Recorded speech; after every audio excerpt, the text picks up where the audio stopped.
Welcome to my study channel. दोस्तों, आप सभी को मेरा नमस्कार। आइए चलिए हम शुरू करते हैं अपना लेसन। शिक्षा क्या है? शिक्षा वह सतत प्रक्रिया है जिसके द्वारा व्यक्ति के जन्मजात शक्तियों का विकास होता है तथा उसके ज्ञान, कौशल, चरित्र और व्यक्तित्व का सर्वगिर विकास होता है। शिक्षा वह सतत प्रक्रिया है जिसके द्वारा व्यक्ति के ज्ञान, कौशल, व्यवहार, चरित्र, नैतिक मूल्यों तथा व्यक्तित्व का सर्वगिर विकास होता है। शिक्षा मनुष्य के समाज के योग्य, जिम्मेदार और सफल नागरिक बनाने में सफलता करती है।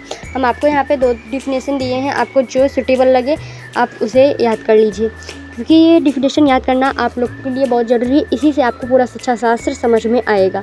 अगर आपने ये डिफिनेशन अच्छे से आपको याद है, इसके बारे में पता है, तो आपके लिए बहुत बढ़िया होगी।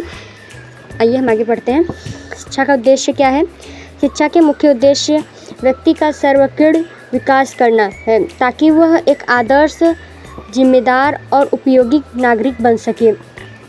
शिक्षा का अर्थ केवल डिग्री हासिल करना नहीं होता, केवल पढ़ाई करना नहीं होता, एक जिम्मेदार और उपयोगी नागरिक बनना भी होता है। ये नहीं कि हम बात करने की हमारे अंदर शैली ही ना रहे। इसलिए जिम्मेदार और नागरिक और अच्छे नागरिक बनने के लिए हमें शिक्षा की आवश्यकता पड़ती है। और हमें शिक्षा शास्त्र के बारे में जानकारी ही हमें होनी चाहिए। तो हम शिक्षा शास्त्र का यहाँ पे पढ़ा रहे हैं आपको।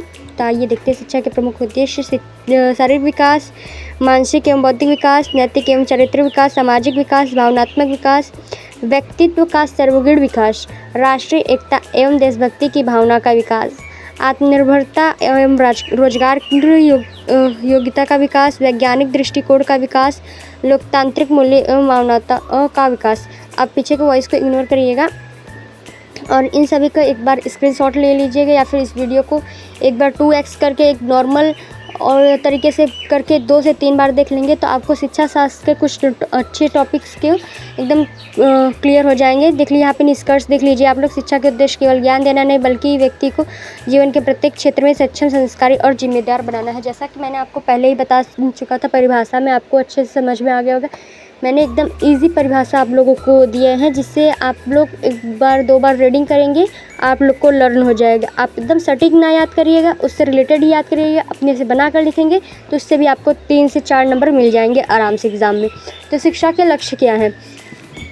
शिक्षा के लक्ष्य वे आदर्श हैं जिन्हें शिक्षा के माध्यम से प्राप्त करना चाहा जाता है। इनके उद्देश्य व्यक्ति और समाज दोनों का विकास करना है।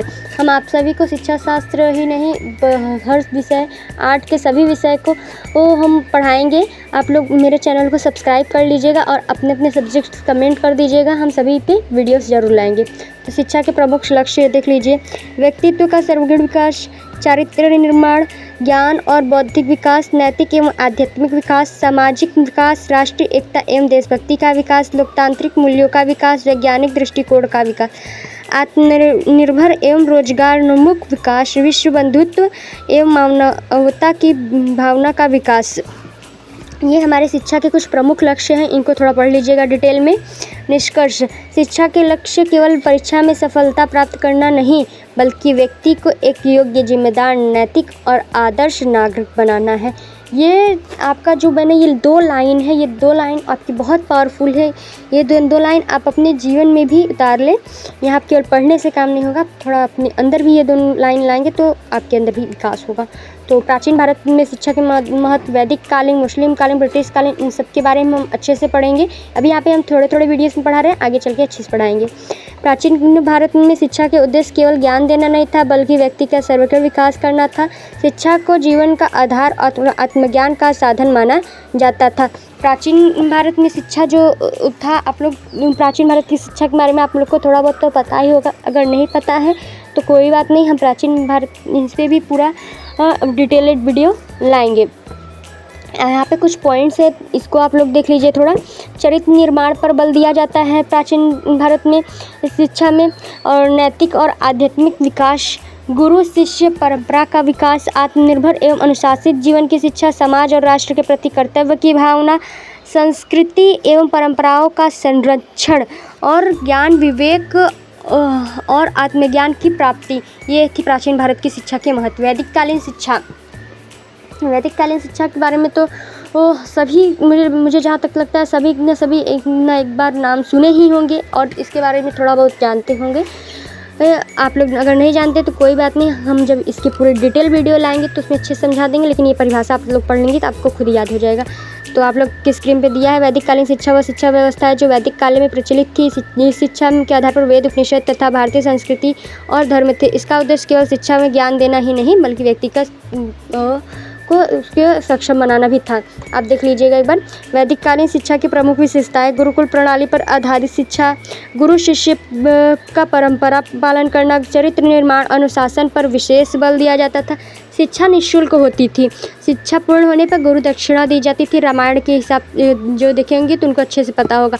व्यवहारिक और जीवन उपयोगी में शिक्षा दी जाती थी। आत्मनिर्भरता, सेवा और श्रम को महत्व सिखाया जाता था। वैदिक कालीन शिक्षा में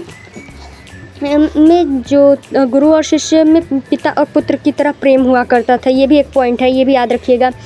बौद्धकालीन शिक्षा। बौद्धकालीन शिक्षा वह शिक्षा व्यवस्था है जो गौतम बुद्ध के समय और उसके बाद विकसित हुई। इस शिक्षा का उद्देश्य व्यक्ति के नैतिक, बौद्धिक, आध्यात्मिक तथा सामाजिक विकास के साथ साथ दुखों से मुक्त का मार्ग बताना था। ये जो बौद्धकालीन शिक्षा था ये भी बुद्ध जी ने ही चालू किया था। इसके कुछ पॉइंट्स देख लीजिए। शिक्षा के केंद्र विहार और महाविहार थे। नैतिकता, अनुशासन और सदाचार पर विशेष बल दिया जाता था। शिक्षा सभी वर्ग के लिए अपेक्षाकृत सुलभ थी। तर्क, विचार, विमर्श और अनुभव के आधार पर सीखने को महत्व दिया जाता था। और भाषा के रूप में पाली और प्रकृति का प्रयोग किया जाता। धर्म के साथ साथ व्याकरण, चिकित्सा, दर्शन में भी पढ़ाया जाता था। ब्रिटिश कालीन शिक्षा भी थोड़ा हम देख लेते हैं। ब्रिटिश कालीन शिक्षा वह शिक्षा व्यवस्था है जो भारत के यूनाइटेड किंगडम के शासनकाल 1757 से 1947 में लागू की गई। इसका उद्देश्य आधुनिक शिक्षा का प्रसार करना था, साथ ही प्रशासनिक कार्यों के लिए प्रशिक्षित कर्मचारियों की तैयारी करना भी था। आप लोग एक नोट बना लीजिए, उसमें इन सभी डेफिनेशन को एक बार अच्छी तरीके से लिख लीजिए, जिससे आप एक या दो बार पढ़ेंगे तो आपको अच्छे से माइंड में बैठ जाएगा। आपको याद करने की ज़रूरत नहीं, बस एक दो बार पढ़ लेंगे तो खुद ही हो जाएगा। आप खुद से बना कर लिख सकते हैं। एग्ज़ाम में आप दूसरे का बताया गया हुआ ने अपने से बनाकर लिख कर आएंगे तो वो ज़्यादा बेटर रहेगा। बस आप टॉपिक पढ़िए और अपने से बनाकर लिख कर आइए।